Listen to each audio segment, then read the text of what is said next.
Assalamualaikum. I am Saira Batul, student of Nutrition and Dietetics from Punjab University. And in this video, I will tell how medical students remember so much information for test and board exam. ये बहुत बड़ा question होता है कि medical student जिनकी study इतनी मुश्किल होती है वो बोर्ड एग्जाम में इतनी सारी इन्फॉर्मेशन कैसे याद रखते हैं, और उन्होंने जो डिफरेंट टेस्ट देने होते हैं लाइक MD-CAT मेडिकल स्टूडेंट्स ने देना होता है, तो इतनी सारी जो इन्फॉर्मेशन होती है वो किस तरह याद रखते हैं, वो कौन सी ट्रिक्स होती हैं या वो क्या करते हैं। वैसे तो medical students are very courageous people, मतलब मेडिकल की स्टडी मुश्किल होती है तो उसको रखने के लिए आपको करेजियस एम्बिशियस होना पड़ता है, मतलब उनका बड़ा दिल होता है, या अपार्ट फ्रॉम डैट मतलब उनको पता होता है कि उनकी स्टडी मुश्किल है, या उनको अपने एम्स का, अपने एम्बिशंस का अंदाज़ा होता है, तो इसीलिए वो उसमें अपना उतना ही हार्डवर्क पुट करते हैं और फिर उनको उसका रिज़ल्ट भी मिलते हैं। तो उस चीज़ को याद करने के लिए वो क्या करते हैं, पहले तो वो एम्बिशियस होते हैं, दूसरा ये होता है कि दे स्टडी स्मार्ट।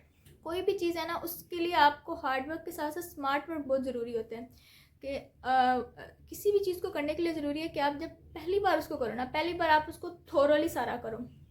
मैं भी अपने टाइम में ये करती थी कि जब पहली बार कोई चीज़ पढ़े या पहली दफ़ा कोई भी चैप्टर पढ़ा है, तो जब पहली बार पढ़ाया तो उसको घर जाके एक बार सारा पढ़ा। जब सारा पढ़ते हैं तो फिर हम पेंसिल से, लेड पेंसिल से, हाईलाइटर से, किसी भी चीज़ से इंपॉर्टेंट चीज़ों को हाईलाइट करते गए।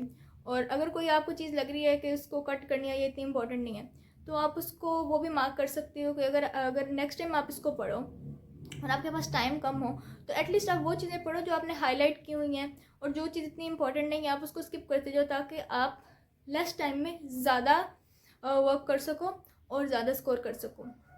तो ये बात होती है कि आपने अपने नोट्स साथ साथ बनाने होते हैं। वो लोग अपने नोट्स बनाते हैं, जब आप किसी भी चीज़ के नोट्स बना लेते हैं, कोई भी चीज़ आपके हाथ से एक बार गुजर जाती है, आप उसको खुद लिख लेते हैं, तो वो आपकी मेमोरी का पार्ट बन जाती है।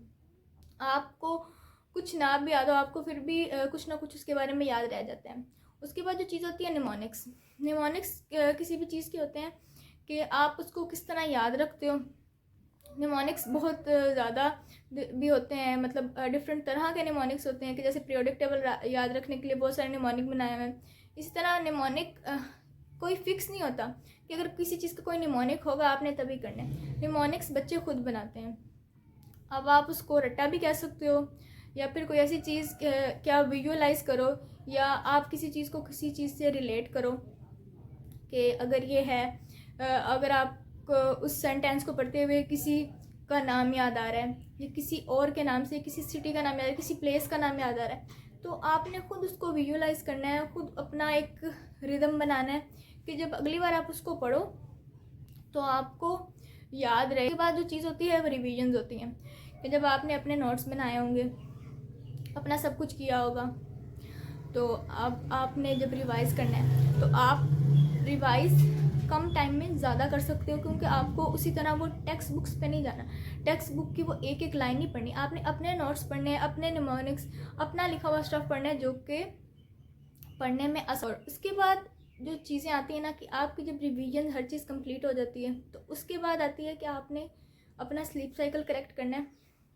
जो स्लीप है वो बहुत ज़रूरी है किसी भी चीज़ को मेमोराइज़ करने में। अगर आप पूरी रात पढ़ते रहेंगे, 1 घंटे की भी स्लीप नहीं लेंगे, तो वो यहाँ पे नहीं बैठेगा, आपके ब्रेन का पार्ट नहीं बनेगा। जब आप सोओगे वो आपका ब्रेन उसको एब्जॉर्ब करेगा, आपके ब्रेन को थोड़ा रेस्ट मिलेगा, तो वो चंक बाय चंक आपकी जो मेमोरी है उसमें चीज़ें स्टोर करता जाएगा, स्टोर करता जाएगा। उसके बाद आपने हाइड्रेटेड रहना है और खाना हेल्दी खाना है। मतलब अगर आप पानी नहीं पी रहे, आप खाना नहीं हेल्दी खा रहे, तो बहुत चांसेस हैं कि आप किसी पेपर में फेंट हो जाएंगे, या पेपर में आपका ब्रेन इतना स्लो हो जाएगा कि आप कुछ लिख नहीं पाएंगे, या फिर उस पेपर में आप अच्छा परफॉर्म कर पाएंगे, जो अगला पेपर है उसकी तैयारी सही नहीं हो पाएगी, या तैयारी नहीं सही होगी तो अगला पेपर पे इफेक्ट आएगा।